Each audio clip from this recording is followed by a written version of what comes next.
Good evening and welcome to the Tasmanian Premier League show for a wrap-up of all the action from across the state. And joining me, as he does every week, is Walter Pless. Good evening, Jeremy. How you going, mate? Very well, thanks. That's the way. And we have with us tonight the man who runs the show down here, Martin Shaw. Good evening. I guess we'll get straight into the action, Walter. There was plenty of it this weekend, and we'll take a look at Friday night's match between Glenorchy Knights and Taroona. A very interesting game, this one, Jeremy. Taroona are up against it. They're at the bottom of the table and their position wasn't improved at all in this game. The Knights running out 6-0 winners. Yeah, quite an easy win for the Knights. I watched Taroona last week and they played quite well against University. It was such a shame to see them lose by such a big margin. Yes, they weren't really in the hunt at all. When they did have possession up front, they tended to panic and delay their shooting, whereas the Knights were calm and controlled. They scored from 2 set pieces that they tend to use in every match, Jeremy, and it worked again. You see on screen the Brazilian import Igor, and he's having a dramatic impact for the Knights at the moment. He scored a hat-trick in this game, including a penalty for the last goal, so he's starting to hit his straps and scoring goals, which I guess is what they want him for. From your point of view, Martin, great to see players from around the globe coming in and playing in the local league. Definitely, we all love seeing Brazilian players with their individual flair and their skills, especially the dribbling skills that Igor seems to have, and a very nice left foot on him. So it's great to have these players coming in and adding a little bit to our game and showing some of the locals and especially the kids what can be done on the field. What do you make of Igor? I mean, he started off quite slowly, but he's really starting to have an impact on the league. Yes, Jeremy, he's certainly got good ball control. His finishing could probably improve a little bit. His long-range shots tend to always go over the bar, but I've seen him take on 3 and 4 players on the proverbial sixpence, and he's certainly got those close ball control skills. Quite a good young player here for Taroona as well. Marcus Atkinson, yes, whom they signed from South Hobart a couple of seasons ago. Walter, do you think Atkins will hang around Taroona after this season? I don't think so, not if they go down, Jeremy. He'll probably go to another club. But Hoogersloot had a decisive impact on the game. He scored 1 goal, hit the post on another occasion and made 2 of the other goals, so he was certainly in form. He's going pretty well. When do you reckon he's going to hang up the boots? Well, he said he would at the end of last season, but they've managed to persuade him each time to keep going. Looking at him in this match, it looks like he could go for a couple more seasons. He's such a rock up front for the Knights. He is. He is able to hold the ball and he's deadly in the air. I mentioned set pieces earlier. There's his shot against the post. The ball rebounds across the face of goal and is cleared. But yeah, he's at the heart of their set pieces and he scores with his head. He's quite deadly. That was one of the goals there. A long throw-in by Jade Clay from the right. Hoogersloot headed it in. He did the same the week before against Metro, and it was interesting because Ahmed Abdalton, the Metro coach, he was in the stands, and when he saw the move shaping up, he said, "Here they go again," and Taroona just couldn't stop it. Well, Martin, the new system's in place for the Science to be relegated this year. Taroona may look like they'll go down at this stage. Do you think it's good for the competition? Oh, look, I think it is, as we move to an 8-team Premier League next year. We're hopeful that'll raise the overall standard. What we're finding is probably the bottom 2 teams in the league each year are generally off the pace.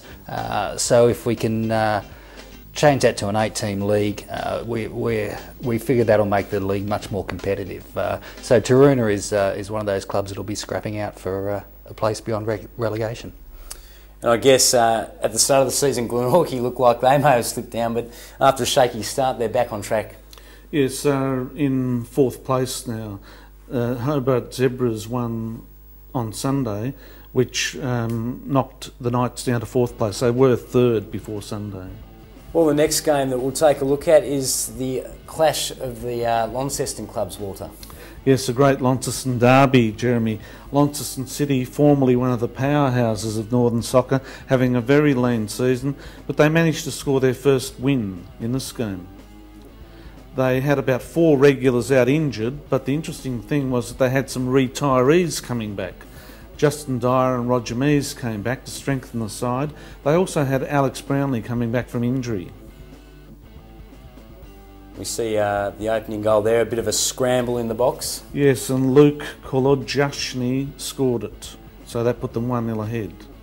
What's I guess both sides are battling down the bottom, and as you said, Launceston used to be a powerhouse. Where do you think, where have they gone wrong? Why have they slipped down the ladder? Well, I think it's merely a question of retirement. They had some stalwarts playing who were getting old, and probably 4 or 5 of them decided to call it a day all at once. But they've been playing in the social leagues, and I was speaking to Roger Mears. There's a goal there by Grant Nutting, who used to play with White Eagles, Newtown Eagles down here. But Roger Mears said he's playing in the social league, but he'll probably come back at different times and play at centre half in the seniors to put a bit of stability into the team, and it obviously worked this weekend. Martin, how is the competition up north? Is it in a healthy state, or do we need to bring some players in from the south, or how's it all going up north? Look, I think the Northern League this year is a very close league. As we have a look at the table later on, we'll probably see there's 4 or 5 clubs that can actually win the league at this stage. So it's very close. A lot of young players coming through now, coming through the under-18s. So there's some good players up there. We'd probably like it to be a little bit stronger across the board. We've seen a couple of the clubs that Launceston United and Ulverston that have had some lean times for the last couple of years.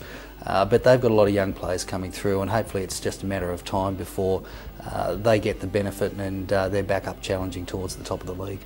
I guess both sides have a fair bit of work to do. They both only have 3 points apiece, and it's interesting to see that Launceston United have already had 22 goals scored against them in just 5 matches. When you're at the bottom, Jeremy, and you're leaking goals like that, it doesn't augur well for the end of the season, crunch time. Being a powerhouse, though, it'd be nice to see them get back up there. I guess it's going to take a couple of seasons, though.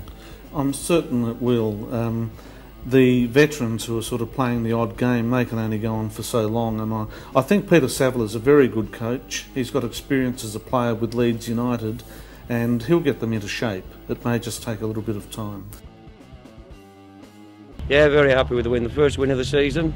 The young boys have been working very hard to get a win, same as the Launceston boys, they've been working very hard too. Not totally happy, no, we played a good game last week against Ulverston, beat Ulverston 4-1 at Ulverston, and I thought we should have progressed on from there this week. A bit disappointed with the fellas' overall performance as a team, but effort was there, just didn't come together. I think we were against a team that brought a few experienced players back in,